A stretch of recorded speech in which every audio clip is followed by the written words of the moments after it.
Monde numérique. En Chine, l'intelligence artificielle DeepSeek, en effet, a bénéficié d'une très forte couverture médiatique et aussi a suscité un sentiment de fierté nationale. Bonjour Shan-Hui Tsang. Bonjour Jérôme. Merci d'être avec nous en ligne depuis la Chine. Vous êtes journaliste à China Global Television Network. Vous avez passé quelques années en France et vous parlez du coup parfaitement bien le français. Vous suivez beaucoup de sujets et entre autres la tech, les sujets technologiques. Alors, c'est super intéressant de vous avoir parce que on ne parle que de la Chine, on ne parle que notamment de DeepSeek en ce moment en Europe, aux États-Unis aussi. C'est vrai que la sortie de l'IA DeepSeek a fait vraiment beaucoup de bruit dans le monde entier. Moi, j'aimerais savoir comment est-ce que c'est perçu en Chine. Est-ce qu'il y a eu une grosse couverture médiatique de cet événement également? Mmh. Ça ne va pas vous surprendre parce qu'en Chine, c'est exactement la même chose. Parce qu'en Chine, on en parle énormément en ce moment. En Chine, l'intelligence artificielle DeepSeek, en effet, a bénéficié d'une très forte couverture médiatique et aussi a suscité un sentiment de fierté nationale. Si je cite, par exemple, Monsieur Feng Ji, il est fondateur et PDG de Game Science, également producteur du jeu vidéo Black Myth Wukong, eh bien, Mmh. il a publié un message sur Weibo, les réseaux sociaux en Chine. Selon lui, ce n'est pas seulement une percée technologique de premier plan, mais ça pourrait même constituer une réalisation de niveau destin national. C'est-à-dire, ça pourrait peut-être changer le destin de toute la Chine. Aussi, en Chine, beaucoup d'internautes se disent pourquoi DeepSeek a rencontré un tel succès tant sur le plan technologique que sur le plan médiatique. Je pense que la réponse, c'est plutôt en 3 parties. La première, c'est parce qu'il y a un très faible coût et ensuite c'est open source et ensuite c'est la mondialisation. Donc ce sont les 3 facteurs ou ce sont les 3 spécificités qui ont contribué à cette popularité de DeepSeek. Les choses s'évoluent très, très vite, hein, depuis un mois. Par exemple, déjà le 27 janvier, l'intelligence artificielle DeepSeek s'est simultanément hissé à la première place du classement des applications gratuites sur Apple Store en Chine et aux États-Unis en même temps, surpassant ChatGPT dans le store américain. Donc, Mmh. en effet, en Chine, c'est aussi une preuve ou d'une certaine manière, ça booste un peu cette, confiance, nationale, pour ce moment historique pour les grands modèles chinois. Et ensuite, le 4 février, le nombre d'utilisateurs actifs quotidiens de l'application DeepSeek avait déjà dépassé les 20 millions. Et d'ailleurs, parmi ces 20 millions, on peut dire qu'il y a une partie des Chinois, il y a aussi beaucoup d'étrangers. Et donc, la télévision nationale de Chine a diffusé un reportage présentant DeepSeek comme un nouveau jalon dans la compétition mondiale de l'intelligence artificielle, mettant l'accent sur sa rapidité de croissance et son potentiel à concurrencer les grands modèles américains.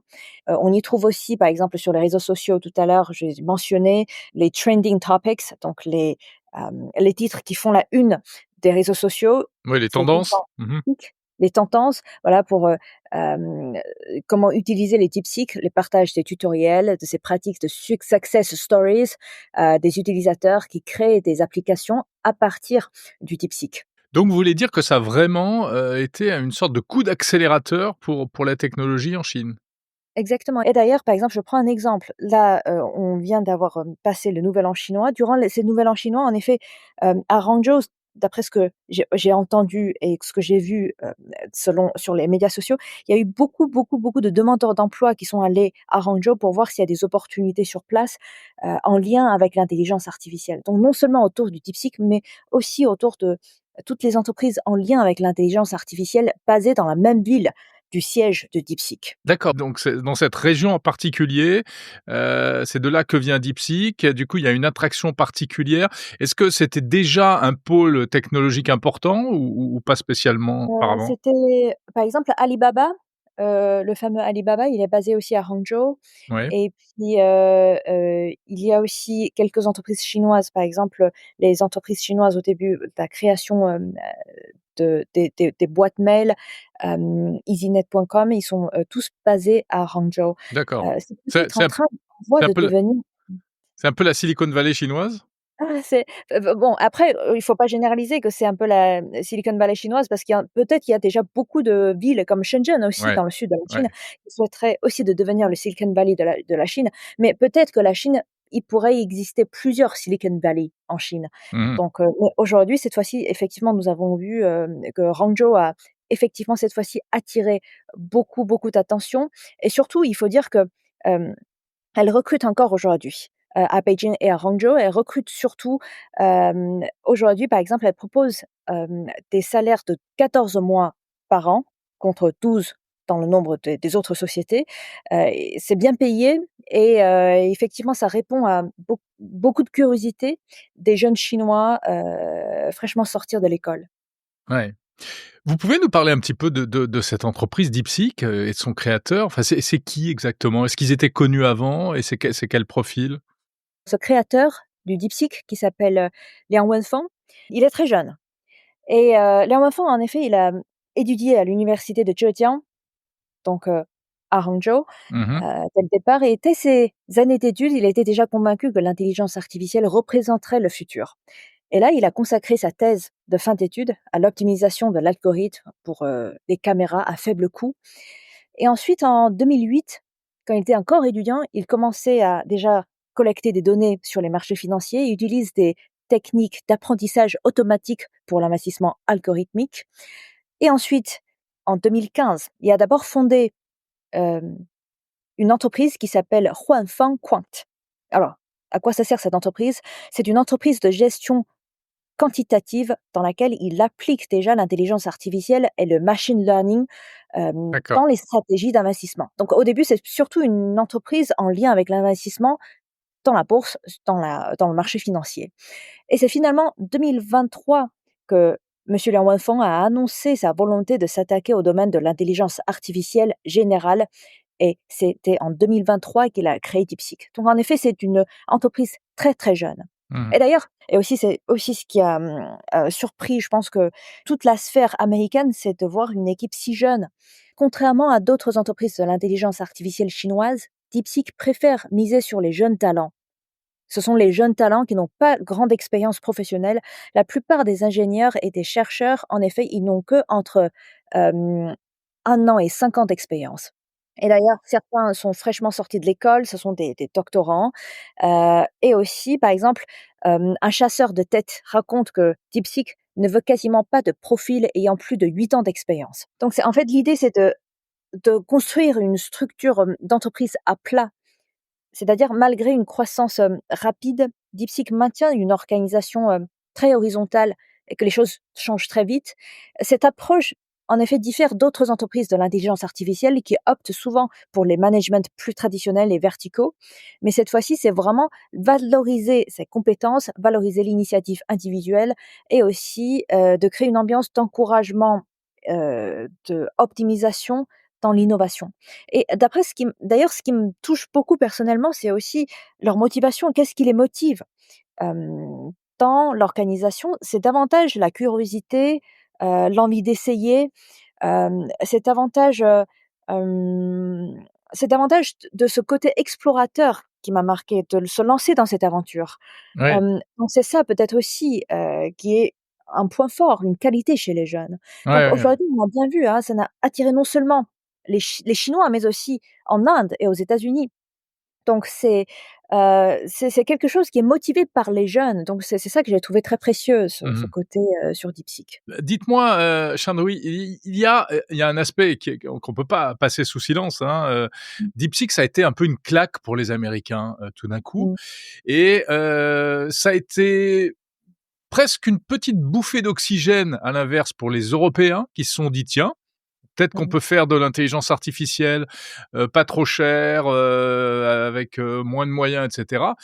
Mais en même temps, il y a déjà, un début de polémique. Enfin, très vite, il y a une espèce de polémique qui est arrivée. On a dit qu'en fait, DeepSeek, l'entraînement aurait coûté beaucoup plus que ce qui était annoncé, hein, 6 000 Mmh. 000 $, mais en fait, il paraît que ça aurait coûté jusqu'à 1,5 milliard. Bon, ça, c'est difficile de savoir. Et puis, OpenAI dit que DeepSeek l'a copié, mais en même temps, OpenAI a sorti tout de suite après un nouveau modèle qui visiblement a recopié DeepSeek. Donc, Mmh. Mmh. voilà, il y a une espèce de guéguerre, c'est presque géopolitique. Est-ce que Mmh. tout ça, est-ce qu'il en est question également, en Chine? En Heu, Chine, effectivement, on a parlé de ce sujet, les médias ont évoqué de ce sujet. Après, ce qui est intéressant, c'est que, par exemple, là, en ce moment, vous regardez les résultats. Aujourd'hui, OpenAI, c'est toujours, avec ce OpenAI, pas malgré de son nom open, en fait, c'est fermé, ouais, au niveau de source, parce que là, du côté de DeepSeek, c'est open source. Donc ça veut dire qu'en Mmh. fait, Bah, c'est OpenAI, il était exclusivement aussi au début, hein, au début, ils au étaient début. ouverts. Après, ils se sont fermés. Donc vous voyez, donc c'est en fait, c'est 2 stratégies différentes, entre OpenAI et DeepSeek.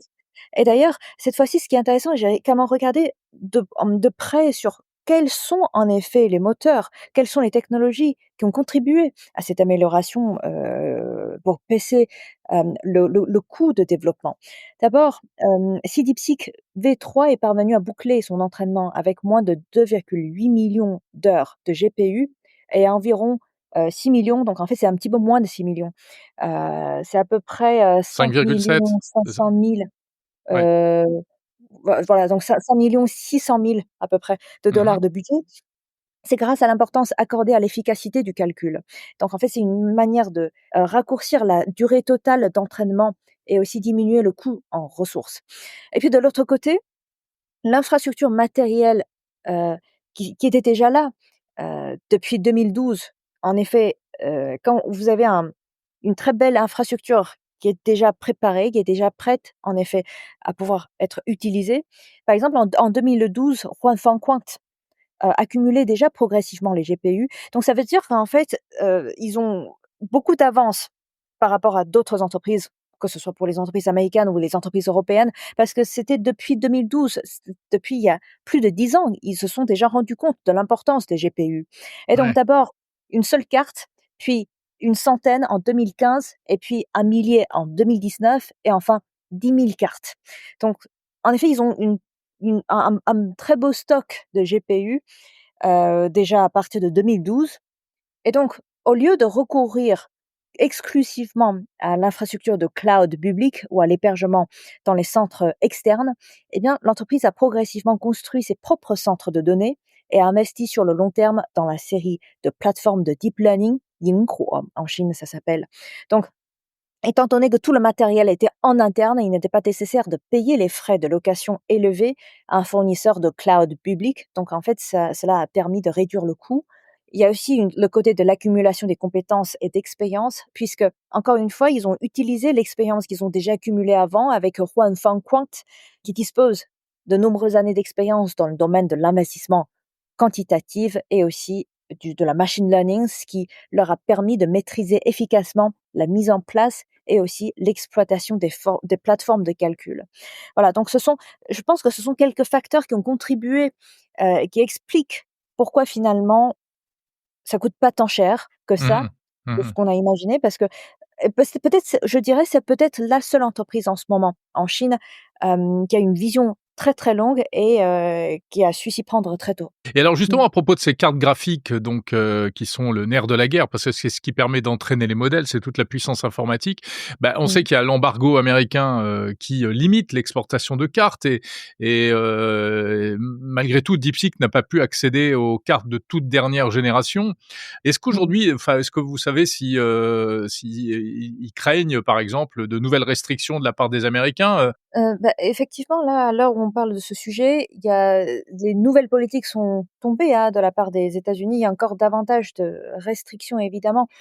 Et là, encore une fois, face aux politiciens américains qui continuent d'exploiter les questions de cybersécurité pour, diffamer ou calomnier la Chine et aussi, en effet, sur l'interdiction sur certaines puces, Mmh mh. eh bien, la porte-parole du ministère des Affaires étrangères, je me rappelle, c'était, l'année dernière, madame Hua Chunying, elle a souligné: «Ce qui ne te tue pas te rend plus fort».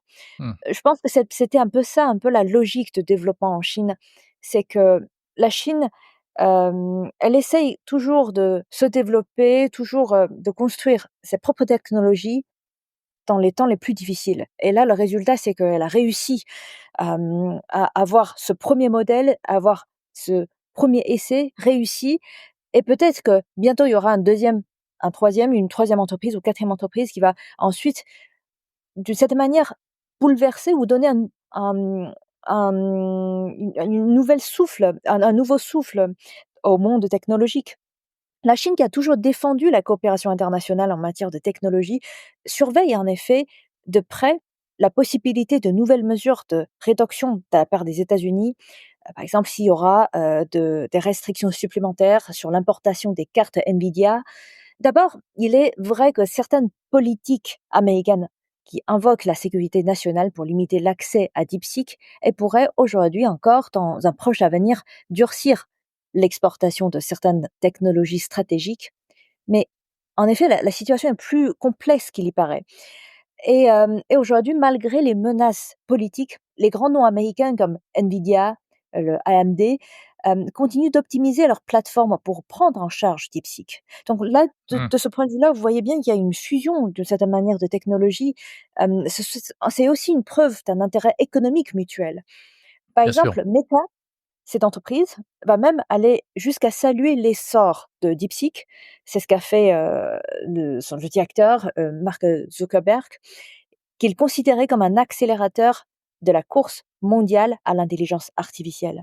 Et quant au succès de DeepSeek, il incarne aussi la montée en puissance des modèles open source capables de rivaliser avec des solutions fermées, tout en réduisant drastiquement les coûts.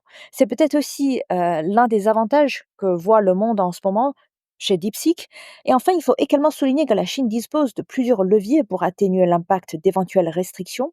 Par exemple, la Chine pourrait diversifier ses approvisionnements, la Chine pourrait renforcer ses filiales locales et aussi, en effet, pour construire de nouvelles entreprises dans ce domaine. Et ensuite, elle pourrait également, par exemple, inventer ou proposer une nouvelle solution politique à ce sujet, ou encore aussi de renforcer sa capacité dans la recherche sur les puces de l'intelligence artificielle.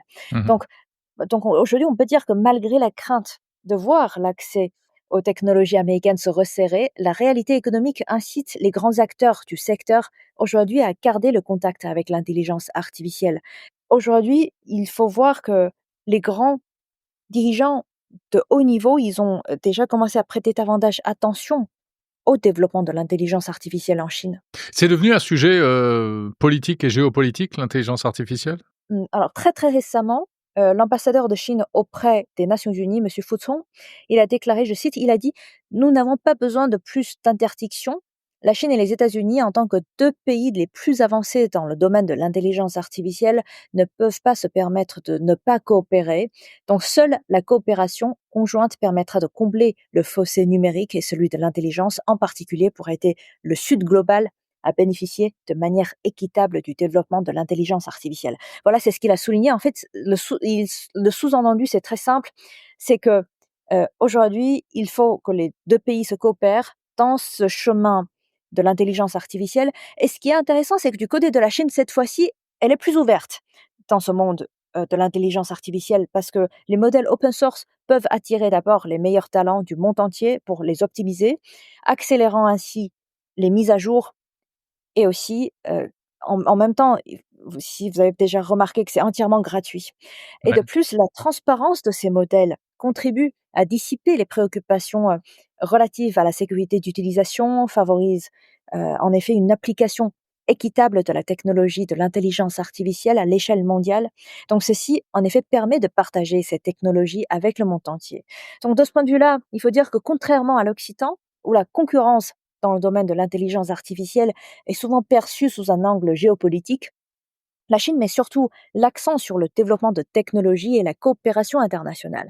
D'abord, il faut qu'on cite une initiative qui a déjà publiée par la Chine il y a 2 ans. Il s'appelle la Global AI Governance Initiative, donc l'initiative sur la gouvernance de l'intelligence artificielle à l'échelle mondiale, dans lequel le président chinois Xi Jinping, il a présenté, à l'occasion du 3e forum Ceinture et route, il a dit que l'importance de bâtir un cadre mondial est primordiale.